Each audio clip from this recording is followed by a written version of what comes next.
سب نے مفسرین نے اپنی اپنی بات لکھی. میرے استاذ گرامی یہاں فرمایا کرتے تھے، بھائی اگر تو دنیا میں اپنے بیٹے کو دھوپ میں بیٹھا دیکھے تو تیرا دل پھٹ جاتا ہے. یہ دھوپ میں کیوں بیٹھا ہے؟ اس کو شرک سے بچا، شرک اکبر سے بھی بچا، اصغر سے بھی بچا، خفی اور جلی دونوں قسم کے شرک سے بچا. دنیا میں تیرا بیٹا دھوپ میں ہو تجھ سے برداشت نہیں ہوتا، بتا اگر تیرا بیٹا جہنم میں گیا تو تجھے کیسے برداشت ہوگا؟ آگ میں جلتا ہوا تجھے. اسے اللہ سے جوڑ دے، اسے رسول اللہ صلی اللہ علیہ وسلم کا غلام بنا دے. میرے نبی کریم سید عالم صلی اللہ علیہ وسلم نے فرمایا جب تیرا بیٹا 7 سال کا ہو جائے تو اسے مسجد لے کے جا، 3 سال تک لے کے جا مسجد. 10 سال کا نماز نہ پڑھے تو سزا دے. 3 سال تک خود اپنے ہاتھوں سے ٹریننگ دے، اسے مسجد لے جا، آداب مسجد بتا، اسے نماز سکھا، تو خود لے کر کے جا، بھیجنے کا نہیں کہا. فرمایا جب بچہ 7 سال کا ہو جائے تو اسے مسجد، بڑی محنت کرتے ہیں ہم بیٹے کو بنگلہ دینے کے لیے، بینک بیلنس دینے کے لیے، دن رات ایک کر دیتے ہیں. خدارا اسے نمازی بنانے کی بھی محنت کرو. حضرت بابا فرید الدین گنج شکر رحمت اللہ تعالیٰ علیہ کی اماں کہتی ہیں جب میرا بیٹا پیدا ہونے والا تھا تو میں رب کی بارگاہ میں دعا کرتی تھی، اللہ اگر تو مجھے بیٹا دے تو اس طرح کا دینا بیٹا میرا ہو پر بندہ تیرا ہو. اے اللہ اگر بیٹا دینا تو اس طرح کا دینا میرے اللہ، اس طرح کی مجھے اولاد دینا کہ دودھ وہ میری چھاتی سے پیے پر شکر تیرا ادا کرے. اے اللہ اگر بیٹا دینا تو اس طرح کا دینا کہ قوت روٹی روزی وہ زمین پہ کھائے لیکن اسی زمین پر وہ تیرے دین کا سپاہی بھی بنے، وہ مجاہد فی سبیل اللہ بھی بنے. حضرت بابا صاحب کہتے ہیں مجھے شکر پسند تھی. اماں بڑے جتن کرتی ہے بیٹے کے لیے، بڑا کچھ کرتی ہے، اور بیٹے روٹی ٹائم پہ کھانا فلاں ٹائم. کہتے ہیں مجھے شکر پسند تھی. میری اماں سردیوں کے ٹھنڈے موسم میں اٹھ کے میرے لیے پانی بھی گرم کرتی، مصلی بھی بچھاتی، اور پھر ایک پڑیا شکر کی بنا کے میرے مصلی کے نیچے بھی رکھتی. کہتی بیٹا نماز پڑھے تو اللہ شکر دیتا ہے. آپ فرماتے ہیں میں روز نماز کی 5 نمازوں کے وقت مصلی اٹھاتا تو پڑیا شکر کی ملتی. سکول اور مدرسے کے میں اپنے کلاس فیلوں کو بھی کہتا نماز پڑھو بڑی پیاری شکر ملتی ہے. کہتے ہیں میں روز شکر کھاتا. ایک سویرے فجر کی نماز میں اماں نے وضو تو کرایا، مصلی بھی بچھایا، پر دیہات کی وہ سادی بی بی جس کا سارا کام بھی خلوص پہ مبنی تھا، جو آکسفورڈ سے پڑھی ہوئی تو نہیں تھی لیکن آداب ممتا اسے سارے آتے تھے، جو کسی یونیورسٹی کی سند یافتہ تو نہیں تھی لیکن بیٹے کے ساتھ کس طرح کا رویہ اختیار کرنا ہے یہ سارا اسے پتا تھا. کہتے ہیں سادی اماں نے سارے کام کیے لیکن شکر رکھنا بھول گئی. بابا صاحب کہتے ہیں میں نماز پڑھنے لگا تو ماں نے یہ بھی بتایا تھا کہ نمازی کے آگے سے نہیں گزرتے، نمازی کے آگے نہیں ہوتے.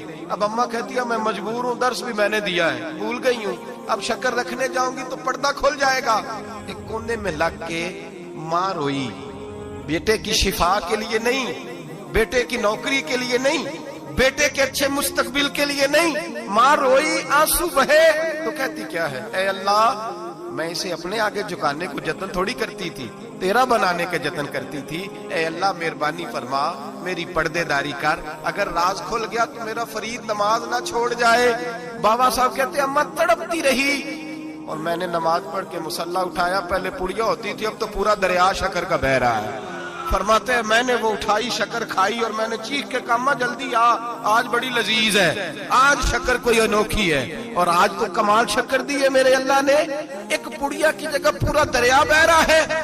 بابا صاحب رحمت اللہ علیہ فرماتے ہیں میری اماں آئی اور میری اماں نے بازو کھولے تو ماں کی ممتا ہی بتاتی ہے کہ اللہ کی رحمت کس طرح کی ہوتی ہے. کہتے ہیں میں نے اماں کے سینے سے لگا تو اماں رو کے کہنے لگی بیٹے پہلے میں شکر دیتی تھی، آج شکر بنانے والے نے شکر عطا فرمائی ہے. ساری زندگی پیشانی سے سجدے کا نور نہیں گیا، ساری زندگی وہ لذت عبادت نہیں گئی، اس لیے کہ استاد نے ڈنڈے سے نمازی نہیں بنایا تھا، اس لیے کہ پیر صاحب نے یہ کہہ کہ نمازی نہیں بنایا تھا کہ نماز پڑھو گے تو روٹی میں برکت ہو جائے گی، اس لیے کہ علامہ صاحب کا وہ بات سن کے ہم نمازی نہیں بنے تھے کہ جس نماز میں بتایا جاتا ہے کہ بیماریاں ختم ہو جائیں گی نماز پڑھنے سے. اماں نے رب سے جوڑنے کے لیے نمازی بنایا تھا. ساری زندگی بابا صاحب کہتے رہے اٹھ فریدا ستے آ، چاڑو دے مسیت، چل ہن اٹھ فریدا ستے آ، چاڑو دے مسیت، او تو ستا ہے رب جاگدا تیری ڈاڈے نال پرید. ساری زندگی نماز کا नमाज की ट्रेनिंग देना, अपने बच्चों को अपने रब से जोड़ना, अपने बच्चों को अल्लाह के साथ उनका ताल्लुक बनाना, उनको रब वाला बनाना, उन्हें रसूल पाक का गुलाम बनाना, ये ड्यूटी है माँ बाप की। एक बहुत बड़े मुहद्दिस हैं, इतने बड़े मुहद्दिस हैं कि मेरे नबी करीम की मस्जिद नबवी में वो हदीस के उस्ताद रहे। हजरत रबिया बिन अब्दुर रहमान नबी पाक की मस्जिद नबवी में हदीस के उस्ताद हुए। और हजरत हसन बसरी जो जनाब अली के शागिर्द हैं, वो भी हजरत रबिया के शागिर्द हुए। हजरत इमाम मालिक जो 70 साल तक मदीना और मक्का में हदीस पढ़ाते रहे, वो भी हजरत रबिया के शागिर्द हैं। इनके वालिद का नाम था अब्दुर रहमान फरोग। तारीख बगदाद में लिखा है कि बनु उमैया के दौर में ताबीन के जमाने में जनाब अब्दुर रहमान बिन फरोग घर से चले गए। एक रवायत है बच्चा छोटा था, एक रवायत है बच्चा अभी माँ के पेट में था, जिहाद करने चले गए। उस दौर में ये जिहाद होता था कि एक इलाका फतह किया तो मुसलमान अगले इलाके में चले गए, अगला फतह किया तो अगले इलाके, एक के बाद दूसरे लोग पलट के नहीं आते थे। हजरत अब्दुर रहमान गए, 30,000 दिनार बीवी को दे गए, कहने लगे संभाल के रखना। और जिहाद करने निकले तो 27 साल तक गाड़ी नहीं आई, और 27 साल के बाद आए तो हजरत रबिया मुहद्दिस बन चुके हैं, मस्जिद नबी में हदीस के उस्ताद हैं, बेटा बहुत बड़ा शेख बन गया। वापस आए, हाथ में नेजा है, काली दाढ़ी थी सारी सफेद हो गई, वजूद बड़ा तगड़ा था, कमजोरी आ गई। आए, नेजा पकड़ा हुआ है, घोड़े पे बैठे हैं, मदीना मुनव्वरा में घर है, दरवाजे पे दस्तक दी। हजरत रबिया ने दरवाजा खोला, अंदर दाखिल होने लगे तो कहने लगे बाबा तू किधर घुसता आ रहा है? किधर? उसने कहा तू पीछे हट, तू मेरे मकान पे कब से कब्जा करके बैठा है। बात तेज होने लगी, आवाज थोड़ी बुजुर्गों की बुलंद होने लगी तो अंदर से जौजा ने सुन लिया। वो दरवाजे की ओर से देखने लगी तो पहचान गई, कहने लगी रबिया पीछे हट जा, ये कोई गैर नहीं है, तेरे वालिद गिरामी है, ये तेरे वालिद हैं। अंदर आए, बाप बेटा मिले, असर की नमाज का वक्त हो गया, बड़ा रोए। 27 साल के बाद बाप लौटा, 27 साल के बाद बड़े रोए। नमाज का वक्त हुआ तो हजरत रबिया जल्दी से वुजू किया, मस्जिद नबवी शरीफ चले गए। जनाबे अब्दुर रहमान फरोग ने भी खाना वाना खाना था, खाना खाने बैठे तो हुक्म देखे शौहर क्या करता है। ये नहीं पूछा कि 27 साल हाल क्या रहा, पूछने लगे मैं तुझे 30,000 दिनार दे गया था, वो किधर है?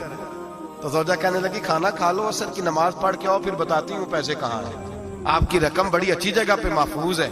कहते मैं नमाज पढ़ने मस्जिद गया, असर की नमाज के बाद मेरे नबी पाक के मिंबर पर एक नौजवान बैठा है।